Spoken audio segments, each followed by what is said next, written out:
안녕하십니까. 사립 유치원 비리 사태가 터진 지 400여일이 지났고요. 횟수로 치면 이게 2년 만이라고 볼 수 있겠죠. 네. 유치원 3법이 드디어 통과가 됐네요. 네, 먼저 사진 몇 장을 준비해봤는데요. 네. 어제 유치원 3법이 통과된 직후의 모습입니다. 보시면 이제 유은혜 부총리의 모습이 보이고요. 예. 더불어민주당 박용진 의원의 뒷모습입니다. 이 두 예. 명이 얼싸안고 정말 환하게 웃고 있는데요. 또 다음 사진을 보시면 의원들이 이른바 인증샷, 셀카를 찍는 모습입니다. 예. 박 의원과 유 부총리 그리고 가운데 이제 교육위원회 이찬열 위원장 또 오른쪽에는 민주당 교육위 의원들이 모여 있습니다. 그 뒤에 이제 바른미래당 임재용 간사 모습도 보이고요. 예. 역시 굉장히 밝은 모습을 확인할 수 있는데요. 그만큼 유치원 3법 처리 과정이 순탄치 않았다는 것을 보여주는 장면이기도 합니다. 네, 큰 일을 해냈다 이런 느낌이죠. 예, 맞습니다. 네. 먼저 2018년 10월이었죠. 앞서 사진으로 만난 박용진 의원이 사립유치원의 감사 결과를 공개했습니다. 이후 이제 유아교육법, 사립학교법, 학교급식법 등 이른바 유치원 3법이 발의가 되고 네. 다음 달인 11월 패스트트랙 법안으로 지정됩니다. 예. 하지만 법정 기한인 330일 동안 아무런 논의도 이루어지지 않다가 지난해 11월 본회의에 자동 상정됐는데요. 이후에도 선거법이나 공수처법 등 다른 개혁 법안에 계속해서 우선순위가 밀렸다가 네. 어제 극적으로 통과된 겁니다. 예. 말씀하신 대로 박용진 의원의 첫 법안 발의 이후 466일 그리고 패스트트랙 지정 이후 383일 만에 겨우 본회의 문턱을 넘을 수 있게 된 겁니다. 네.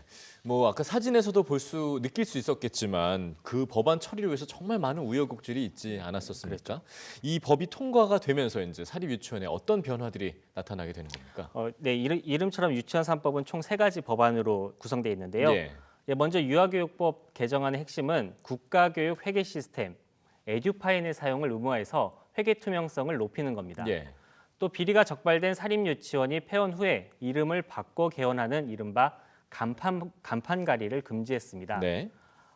다음으로 사립학교법 개정안은 유치원 설립자가 원장을 겸임하지 못하게 한 건데요.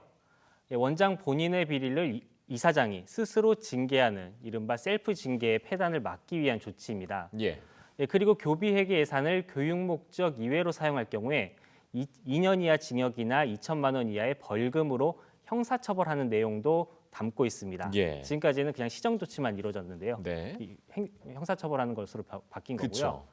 마지막으로 학교급식법 개정안은 학교급식법 적용 대상에 유치원을 포함시켜서 급식 비리를 막고 유치원 급식을 보다 체계적으로 운영하게끔 하고 있습니다. 네. 이렇게 변화되는 내용을 살펴봤는데 언제부터 적용이 되는 거죠?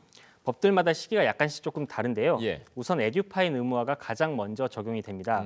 오는 3월 새학기부터 모든 유치원이 에듀파인을 사용해야 하는 건데요. 이 밖에 유아교육법과 사립학교법 개정안은 앞으로 6개월 이후, 그러니까 7월 중순부터 적용이 됩니다. 예. 그리고 학교급식법 개정안은 1년 후인 내년 1월에 시행됩니다. 그러니까 어느 정도 좀 준비할 수 있는 기간을 준다 이렇게 좀 볼 수 있을 그렇습니다. 것 같고요.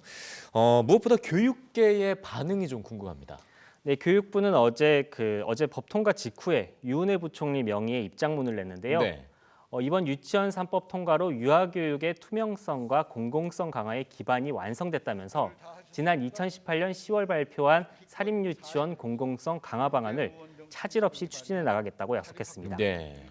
또 박용진 의원도 어제 기자회견을 통해서 국민을 위해 20대 국회가 막판에 제 역할을 했다 이렇게 평가했습니다. 예.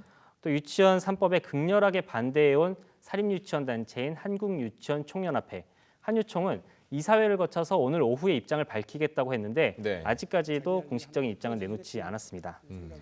네, 이렇게 유치원 3법은 통과됐지만 아직 과제도 남아 있는데요. 네.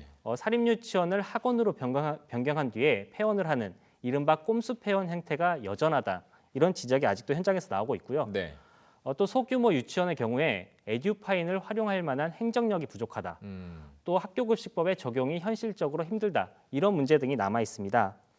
교육부와 국회 역시 유치원 3법 처리 이후에 남은 과제들을 하나씩 적극 검토하겠다고 밝힌 만큼 이 부분 역시 계속해서 지켜볼 만하겠습니다. 네.